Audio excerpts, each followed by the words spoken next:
All right, let's dive right into this explainer. Today, we're doing something honestly pretty fascinating.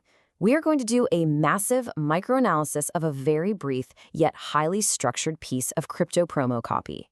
In the digital age, we're just absolutely bombarded with marketing text constantly, right? We usually just skim right past it without a second thought. But when we actually slow down and deconstruct the exact phrasing, the capitalization, the specific promises being made, we uncover what is literally a masterclass in psychological persuasion. Our source material today is essentially just 3 sentences long, but man, it contains an entire ecosystem of marketing triggers. By the end of this, you're going to see exactly how a few carefully chosen words are engineered to grab your attention, establish immense authority, and ultimately compel you to hand over your personal info. So to really get how this text works, we have to start with its dramatic, fully capitalized opening hook. Whistleblower breaks silence.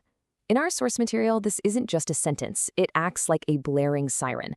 The all caps formatting, yeah, that's not accidental.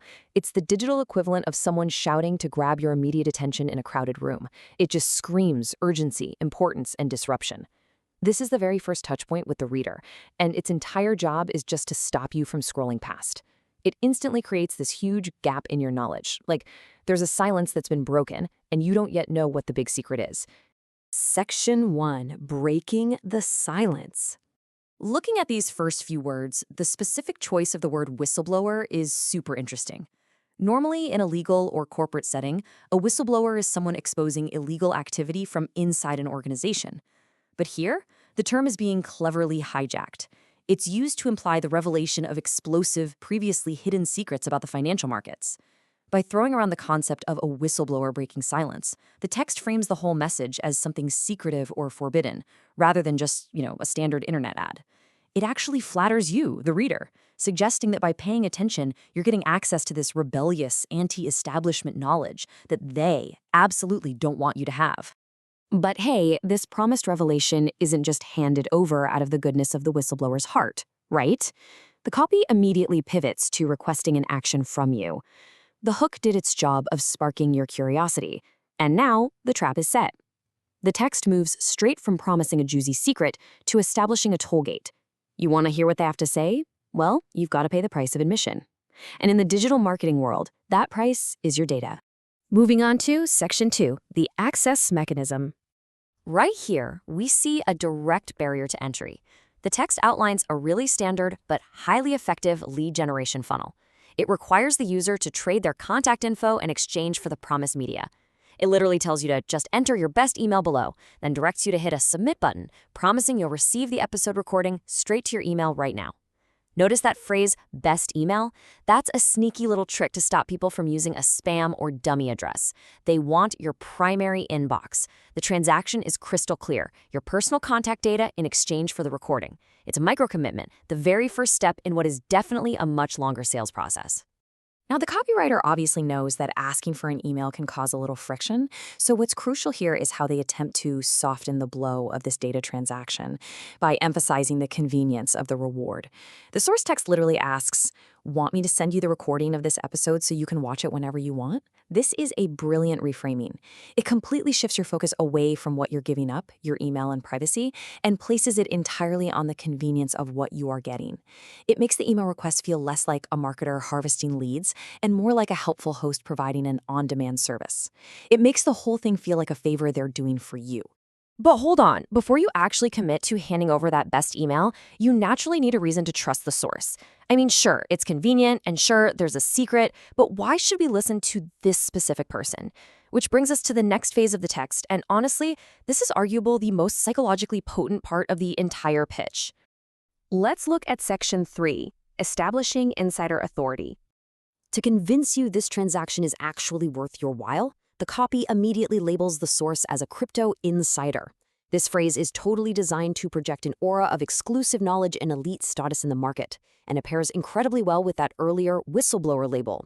Think about it. A whistleblower suggests a rebel breaking the rules, while an insider suggests someone at the very top of the food chain with access to privileged info.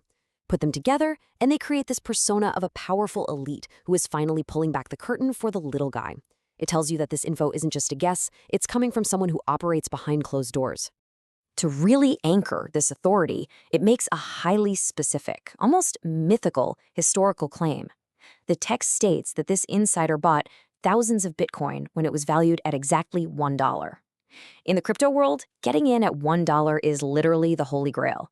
It signifies ultimate foresight, incredibly early adoption, and obviously, staggering current wealth. By anchoring the insider to this legendary price point, the copy instantly validates their expertise. They aren't some flash-in-the-pan influencer, they're a seasoned veteran who saw the future way before anyone else did. And this perfectly illustrates the persuasive technique at play here. Check out this parenthetical note, "and still owns it." This is perhaps the most powerful four-word combination in the entire text.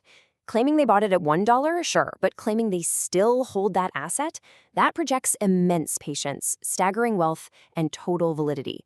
In crypto slang, it means they have diamond hands. It basically signals to you that this person absolutely does not need your money. They are already unfathomably rich. And human psychology dictates that we are way more likely to trust financial advice from someone who appears not to need a single thing from us. It completely disarms your skepticism. All right, Section 4, the next crypto gold mine. So, here is where we see how all that authority is leveraged for the ultimate pitch. The core structural promise relies entirely on mapping this massive past success directly onto a totally unverified future opportunity. The logic they want you to follow is simple.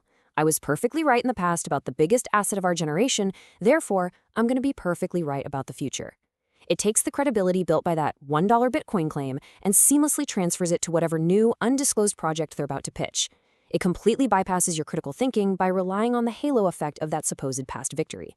The concluding phrase in our source text is that this insider reveals the next huge crypto gold mine. This is the final hook, meticulously designed to trigger your deepest desire for outsized returns. The word gold mine evokes historical wealth rushes, easy money, and life-changing opportunity. Combined with the word next, it triggers a massive sense of FOMO, fear of missing out. You missed Bitcoin at $1, right? Well, here's your second chance.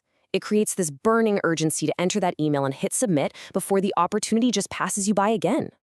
Ultimately, this single, short paragraph is an absolute masterclass in using dramatic framing, manufactured urgency, and claims of massive past authority to convince someone to enter a promotional funnel.